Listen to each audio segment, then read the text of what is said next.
I went through hardship with Willow, scraping by and swallowing bitterness, until our startup finally succeeded. After that, Willow's ex-boyfriend sent me a provocative text. "George, just watch. I'll take Willow back from you." I fired back without hesitation. "Fuck off." When evolution was happening, did you hide somewhere? How the hell do you even manage to say something that inhuman?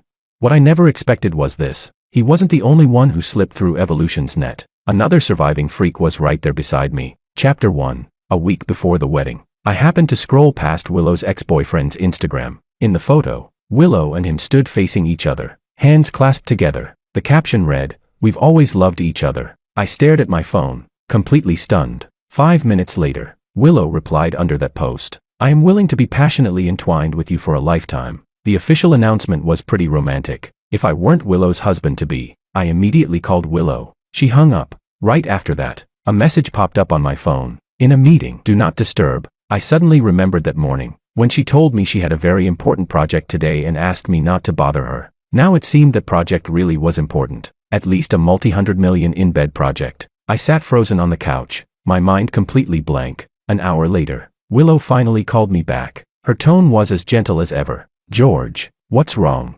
Listening to her calm, familiar voice, I figured she didn't yet know that her Instagram post with her ex had already blown up. I'd been with Willow for 5 years. From 23 to 28, I stayed with her from the days when she had nothing, all the way to becoming the boss of 2 companies. She wasn't exactly a socialite, but she was definitely someone with status and influence in Orange City. We met because of campus recruitment. Back in my senior year, Willow came to our university to recruit. Other companies' booths were packed with people. Only hers was deserted. Out of pity, I sat down across from her. Willow enthusiastically introduced her company to me. She said it was a startup, desperately short of talent, and that if I joined, I'd be one of the founding members. She really was short on people, especially idiots like me, fresh out of school, the type who believes every empty promise. One big shiny pie from her, and I sold myself completely to the company. Even when business dinners meant drinking until I needed my stomach pumped.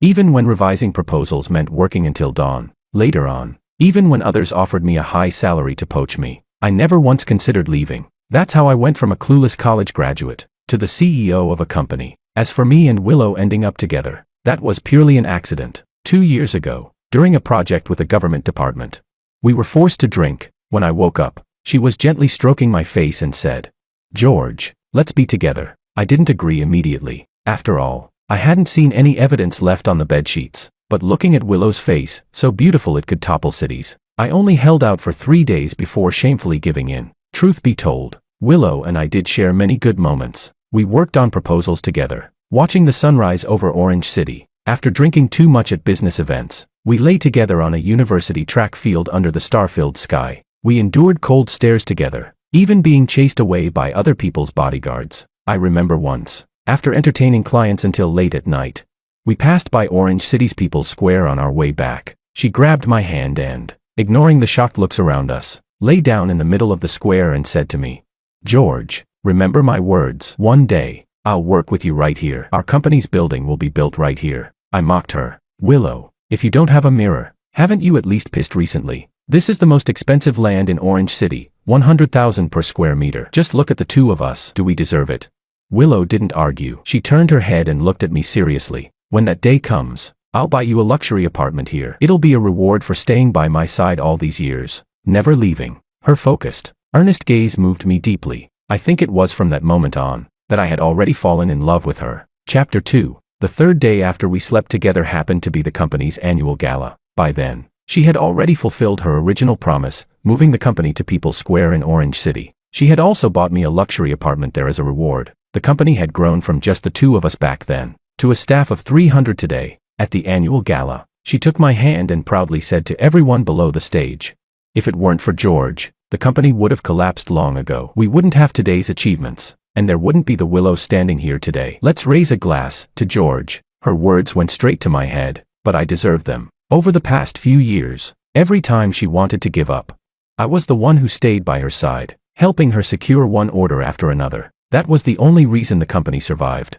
As for the establishment of our branch companies, that was entirely driven by me. Business licenses, fundraising, recruiting partners, I handled all of it. After the gala, she was in high spirits from drinking. She insisted on coming back to my apartment. saying she wanted to keep talking about the company's future. Somehow, as we talked, the clothes talked themselves off again. When I woke up, I told her firmly that I agreed to be with her. She hugged me happily and said she had already fallen for me a long time ago. She also said that in the future, she'd never find anyone else willing to endure hardship with her the way I had. I knew she had an ex-boyfriend named Makoto. They were a classic campus romance. Classmates who got together freshman year. They dated for 4 years. After graduation, Makoto wanted to take Willow back to his small hometown. But Willow refused. They broke up peacefully. In fact, the reason Willow quit her job and insisted on starting a business was because she wanted to prove herself, to let Makoto see. She told me this back then when she was drunk, lying on the university track field. She said that if Makoto had chosen to stay, they might have already been married by now. If that were the case, she wouldn't have started a business at all, and would probably be living a 9-to-5 corporate drone life. When she said these things, there was regret, but also honesty. So I never paid much attention to Makoto. After all, who doesn't have a past? Even a year ago, when Makoto returned to Orange City and secretly followed my Instagram, I casually followed him back, and never even mentioned it to Willow. In my heart, what Willow and I had was mutual devotion. Now it seems my confidence slapped me hard in the face. Even so, I still held onto a sliver of hope for Willow. That's why, during the phone call, I didn't question her about anything. After hanging up, I went straight out to the influencer restaurant Makoto had accidentally exposed on Instagram. I'd been to that place before. When it first opened, Willow and I had checked in at that couple's restaurant together. As soon as I got out of the car, I saw Makoto holding a rose provided by the restaurant, offering it to Willow. Willow accepted it with a shy expression. Today, Willow was wearing a long blue dress. Makoto was dressed in a blue suit. Anyone with functioning eyesight could tell they were wearing matching outfits. My legs felt weak. I leaned against a tree across the street and called Willow. She picked up her phone, frowned impatiently, and hung up. The next second, a message appeared on my phone. In a meeting, do not disturb. Anger surged in my chest, rage at being deceived, and heartbreak at being betrayed. Clenching my teeth, I struggled to steady the emotions churning inside me. Chapter 3. It took me a long while before I finally calmed down. I took off the wedding ring on my hand and hurled it straight at the restaurant's glass window. The sharp sound of metal scraping against glass caught Willow's attention. When she saw me standing across the street, she instantly panicked. She jumped to her feet, rushed out of the restaurant, and ran toward me. Makoto, who had no idea what was going on, followed her out. But the moment he saw me, a smug smile appeared on his face. You're fucking disgusting, Willow. I narrowed my eyes and spoke coldly as I looked at her panicked face. Years of being ground down by society had taught me to stay calm no matter what happened. But seeing the two of them dressed in matching outfits genuinely made my stomach churn. Willow noticed where my gaze landed. She turned around and saw that Makoto had followed her out. Makoto, I need to deal with something. You should go first. Makoto smiled, stepped in front of Willow, and deliberately blocked her from me. You must be George. Willow was just talking about you. Don't get the wrong idea. I've got nothing going on with Willow. I fucking wish this were a misunderstanding. But you're talking to me with your hand on Willow's waist. What? Declaring ownership? I looked at Makoto with open disdain. Hearing that, Willow hurriedly pulled Makoto's hand off her waist. I reached out and shoved Makoto aside, then looked straight at Willow. You have 10 seconds. Make this idiot disappear from in front of me. Makoto's face darkened. George, why are you so uncivilized? You just start swearing the moment you open your mouth. That actually made me laugh. What kind of stupid are you? Does your mouth double as a waste outlet? Did you crap your brain out? I honestly wonder. When evolution was happening, did you hide somewhere? With a brain this empty, how did you even manage to say something so stupid?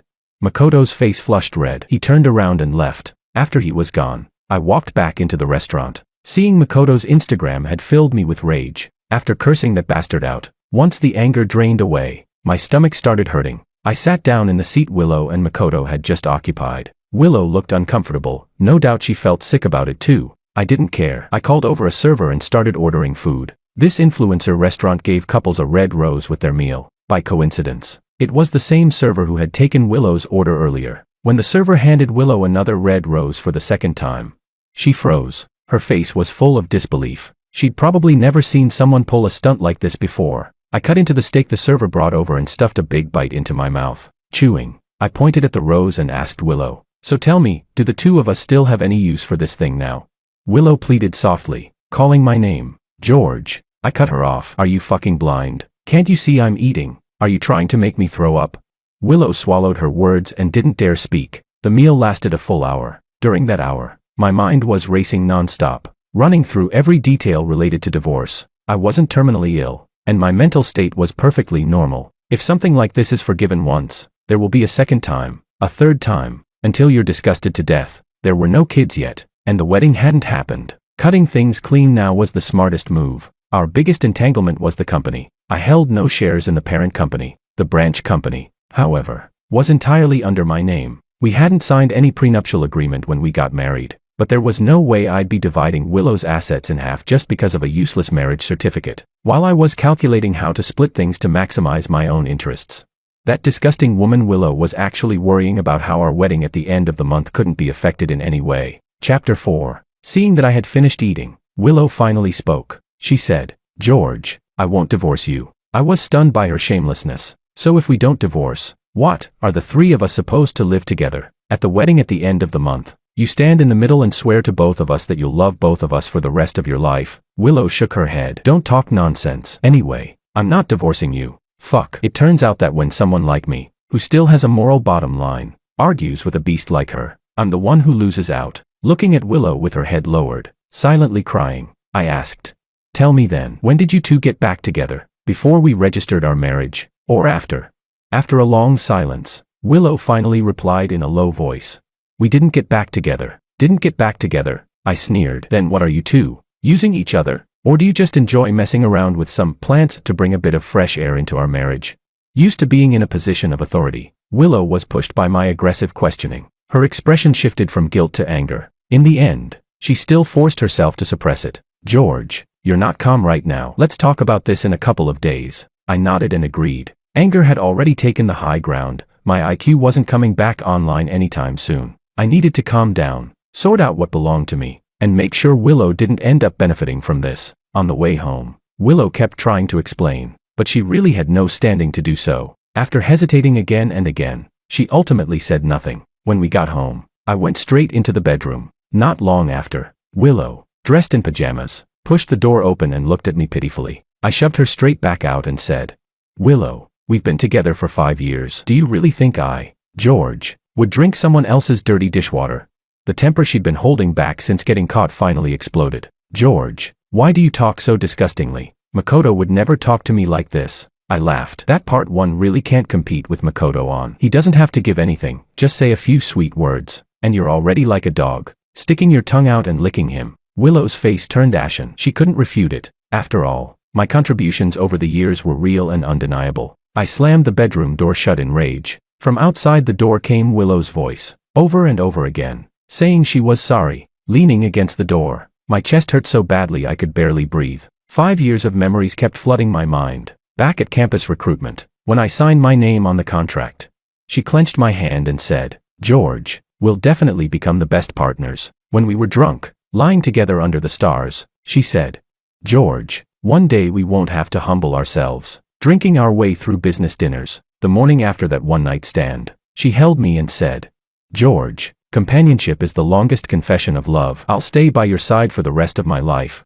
When we registered our marriage, she said, "Husband, please take care of me for the rest of our lives." She destroyed 5 years of hopes and expectations. How could I not be in pain? How could I not be furious?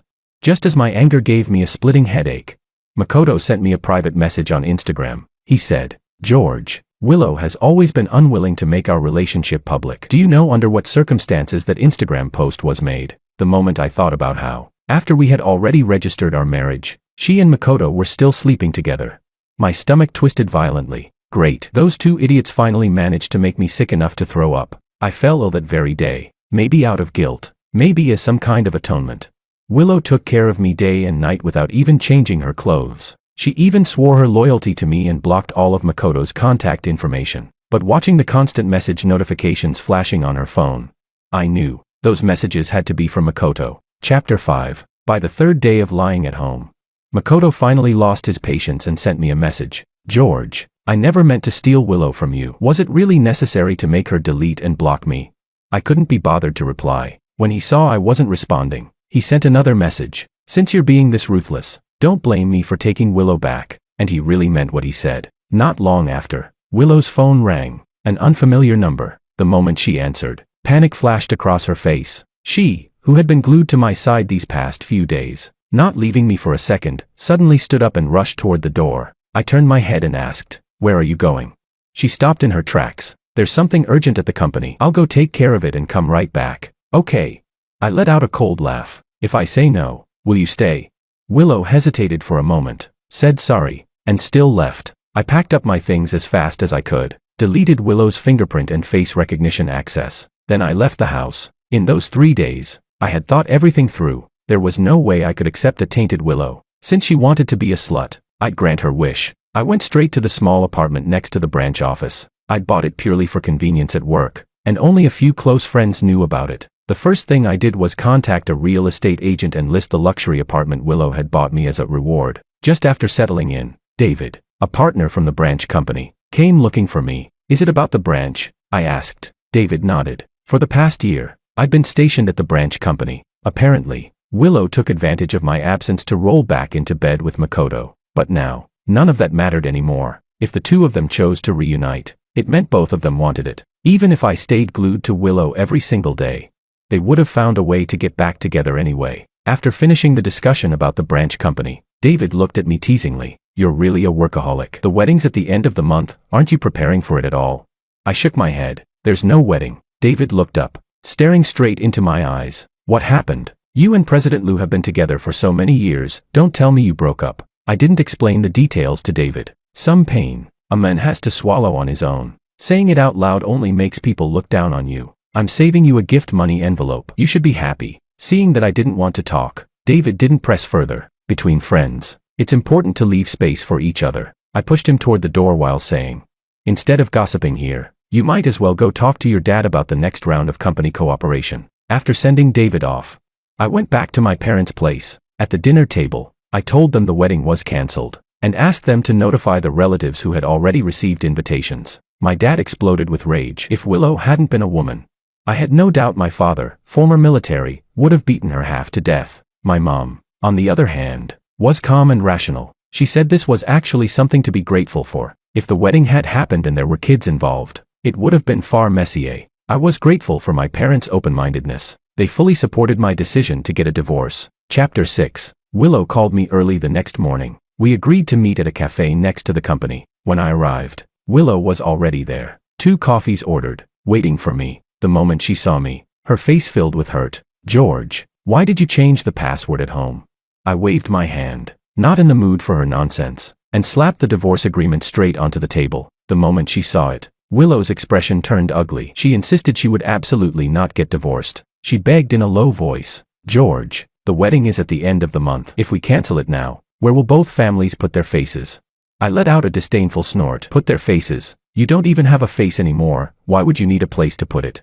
Ignoring her wounded look, I continued, "I've already packed up your things and mailed them to your company. That luxury apartment is under my name alone. Don't come anywhere near it." I don't know how Willow explained things to her family after going home. That very night, her mother called me. At first, she spoke gently, trying to persuade me. When she saw my attitude was firm, she changed her tone. "George, yes, this matter was Willow's fault, but canceling the wedding at a time like this, that makes you the one in the wrong. Besides, if you divorce, do you really think you'll ever find someone as good as Willow again? Your current career, even the place you live in, all came from Willow." I hadn't wanted to tear things apart, but since she had no shame, I wasn't about to hold back. I replied coldly, "Everything I have today, I fought for myself. With your daughter's personality, giving up every other day, without me, she'd be nothing. Don't even think about brainwashing me." Not giving her a chance to argue, I continued, "If you think cheating can be forgiven, then I sincerely wish you and your husband's mistresses, number 3 and number 4, many children and grandchildren. And I wish your daughter-in-law brings you a few extra sons too, so you can become a big happy household as soon as possible." She completely exploded, spewing filth nonstop. "I opposed Willow marrying you from the very beginning. Who the hell do you think you are?"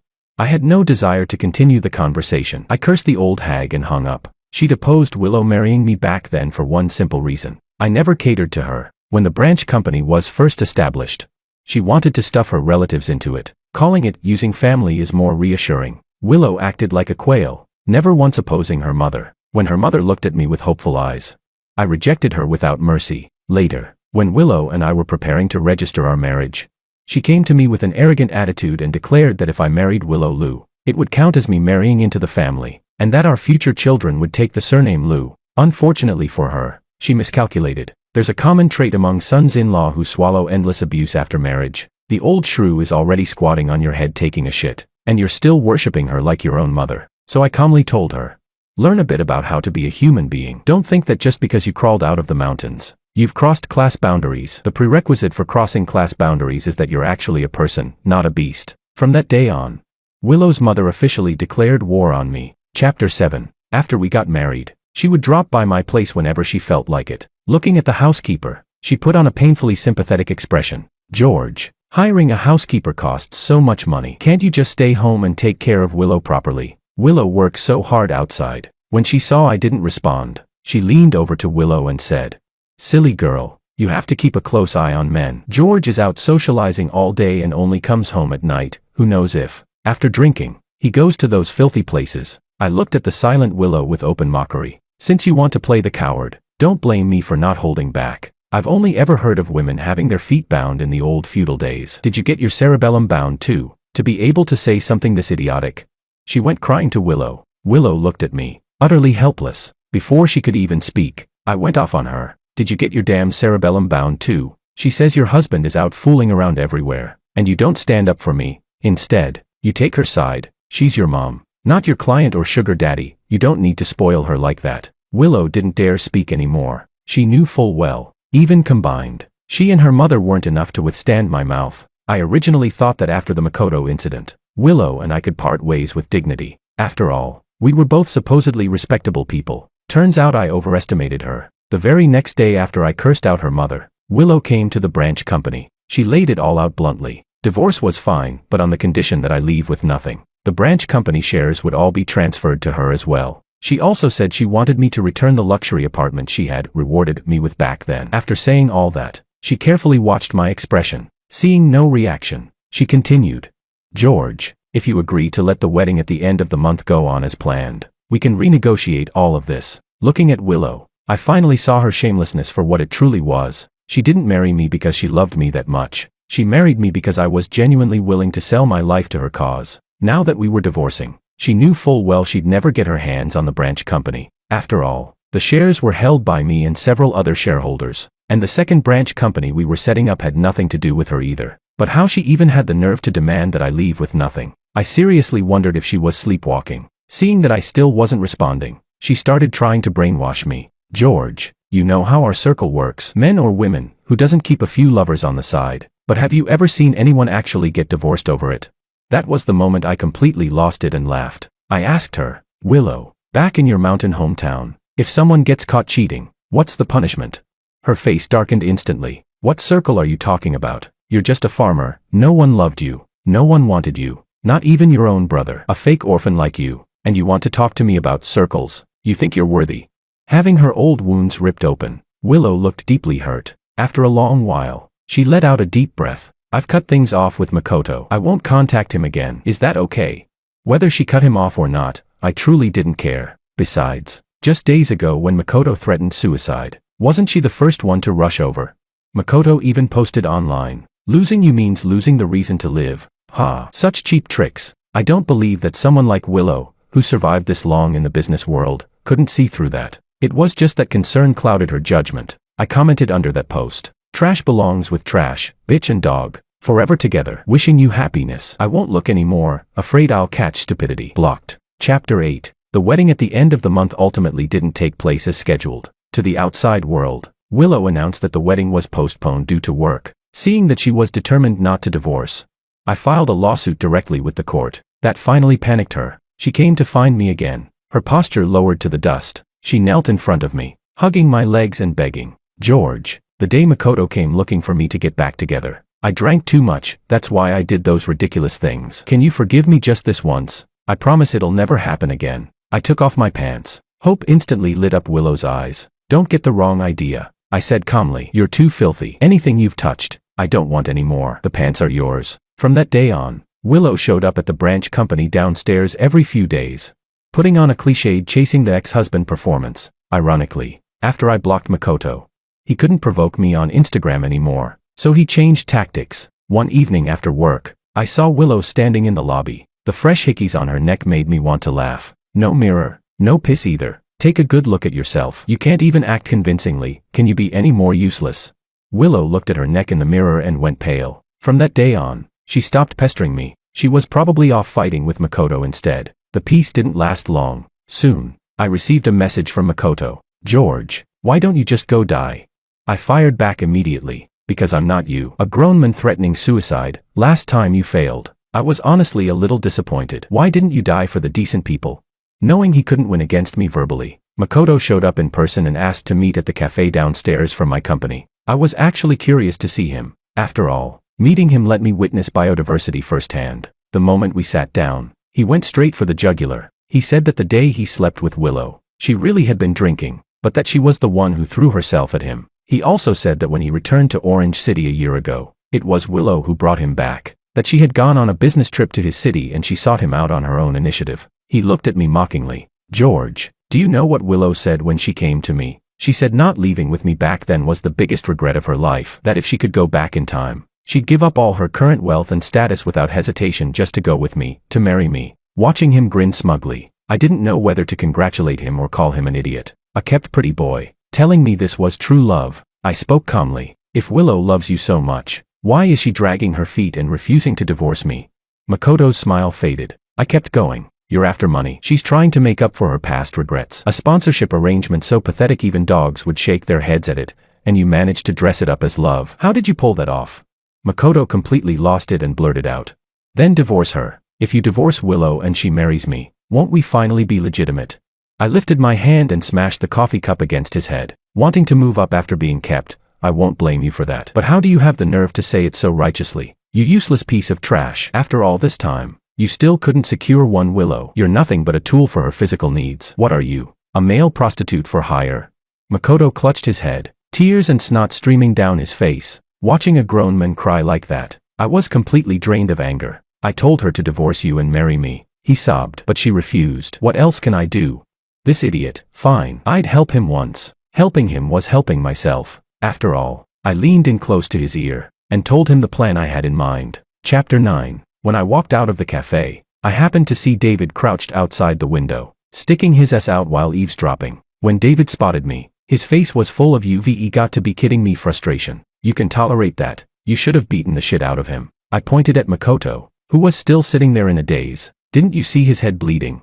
David instantly brightened up. He dragged me off to lunch. I knew the raging fire of gossip in his heart had already been lit. To force me to spill everything, he even started playing the values card. I'm a shareholder. I have the right to know. If you and Willow don't handle this divorce properly, I'm pulling my investment. A rich second-generation kid raised with a silver spoon. He really does go to great lengths just to entertain himself. At lunch, I told David everything between me and Willow, start to finish. After listening, David frowned. Nope, I'm withdrawing my investment from Willow's company. That idiot is a love-brained mess. My dad says it. Partners who think with their feelings will get people killed. A month passed. Sure enough, trouble hit Willow's parent company. Two partners chose not to renew their contracts when they expired. Those two partnerships had originally been negotiated by me. Somehow, they'd heard rumors that Willow and I were getting divorced. So once the contracts expired, they cut ties decisively. Business people are sharp. The slightest hint of trouble makes them panic. When I saw Willow again, she immediately came at me with accusations. George, even if we're divorcing, you shouldn't sabotage the parent company. That's our joint effort. It's like our child. Let's be clear, I didn't sabotage anything. And even if I had, she'd deserve it. Had she forgotten? Just a month ago, she'd sworn she'd make me leave with nothing. Are you fucking stupid? Willow, I don't own a single cent's worth of shares in the parent company. What does its losses have to do with me? I looked at her like she was an idiot. Have you been around idiots for too long and caught it? Or did Makoto hide from evolution and drag you into the cave with him? Can you try using your brain before you speak? We'd been together 5 years, almost inseparable day and night. If anyone in this world truly understood each other, it was us. Seeing how logically I spoke, she knew it wasn't me undermining her. She apologized cautiously. Then came the promises, the sweet talk, the begging to get back together. My patience ran out fast. Finally, she revealed her real goal. She wanted me to help renegotiate cooperation with those two companies. I slammed the divorce agreement onto the table. If you sign this and stop dragging things out with me, then maybe, if I'm in a good mood, I'll help you. But Willow wasn't completely brain dead. She knew that the moment she dared to sign, I'd mobilize every resource I had the very next day to steal her business. There was no way I'd actually help her. So she fled in panic. Watching her retreating figure, I laughed, running like a dog. Too bad, does running actually help? Sooner or later, she'd still come back and sign those divorce papers obediently, because just yesterday, Makoto sent me a text. Judging by his tone, his head wound must have healed. He sounded confident again. George, you won't be smug for much longer. Willow will divorce you soon. Not bad. That brain-dead idiot was actually useful for once. Yes, it was my idea. I told him to go grovel in front of Willow's mother, to satisfy her fantasy of being an Empress Dowager. Looks like he did well. He must have gotten some kind of promise in return. Chapter 10. Sure enough, a week later, Willow came to me to discuss the divorce. What I didn't expect was that she still had the nerve to insist that I leave with nothing. She said, George, you're the one insisting on the divorce. If you're not willing to leave empty-handed, then I'll drag this out with you. The only concession I can make is not taking back the luxury apartment I rewarded you with back then. As she kept talking, she even started getting into character. George, you also want to cut things clean after the divorce, right? If you don't give me the branch company shares, we'll inevitably keep running into each other at work. That kind of lingering connection won't be good for either of us. I looked at her like she was mentally deficient. Willow, I really don't know where you get the audacity. Is what you're carrying on your neck a brain, or an ass? Watching her suppress her anger, I continued. Willow, from the moment you started keeping a lover on the side until now, have I ever said a single bad word about you to the media? If I had, you know exactly what your parent company's stock price would look like right now. You cheat on me and still dare to demand that I leave with nothing. If that's not an ass on your neck, then what is? Willow stood up, lifted her chin, and glared at me, ready to explode. I slapped her across the face without hesitation. If you don't sign, I'll go straight to the media and expose your dirty laundry. I'm not afraid of losing face. I still have one. You never did. But are you really willing to sacrifice your parent company? Her head snapped to the side from the blow. Her eyes filled with shock. George, I don't believe it. You don't love me at all anymore. We've been together for. Don't fucking disgust me, you stupid piece of trash. Just looking at you makes me sick. Love? Go love that rotten cucumber of yours. Sign the papers now, or I'll call the media this very second. Willow knew exactly how I did things. She didn't dare stall. She signed the divorce agreement immediately. What was mine stayed mine. What was hers stayed hers. I let out a long breath. At last, this fucked up marriage was officially over. After the divorce, Willow would still come to the branch company from time to time under the pretense of inspections, just to disgust me. Although the branch was financially independent, it was still nominally under the parent company, so I couldn't outright refuse her. Watching the branch company flourish, Willow grew visibly greedy. In the end, she couldn't hold back and proposed buying my shares. Honestly, seeing that disgusting thing parading around in front of me every day was getting on my nerves too. So I sold her my shares at a price 70% above market value. At first, Willow refused. The price was outrageously high, so I went to Makoto. I told him that after the divorce, Willow was still coming to the branch company every day to pester me. That was enough to drive him crazy. People who start as the other one are most afraid of someone else using the same method to climb over them. At the shareholders' meeting, right in front of everyone, he blew up at Willow. You're already divorced from George, why are you still clinging to him? Now we're married. Are you trying to chase George the same way you chased me back then? Willow, is it always the unattainable that you value most?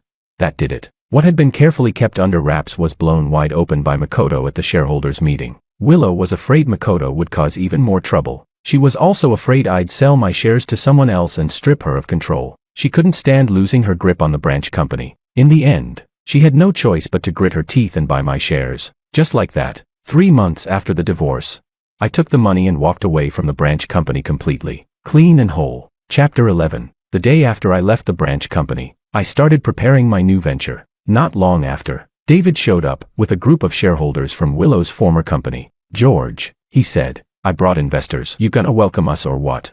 Looking at the crowd in front of me, I was stunned. I pulled David aside and asked him quietly what was going on. After hearing his explanation, everything became clear. Turns out, after I left the branch company, Makoto moved a bunch of his relatives to Orange City. Every single one of them got shoved into the branch company. When there weren't enough positions there, they stuffed some into the parent company instead. Willow's mother, who had already been itching to do this, also started placing her own people into the parent company. In no time, both companies under Willow turned into full-blown family businesses. The shareholders started fleeing one after another. Some who were still hesitating finally made up their minds after Makoto caused a scene at the shareholders' meeting last time, leading to media exposure. Willow cheating during marriage. Makoto knowingly being the third party, and then successfully taking the top spot. The parent company's stock price kept dropping. In the end, they all ran. With so many investors showing up at once, of course I welcomed them. President Du, who used to hold the largest stake in the parent company, grabbed my hand and said,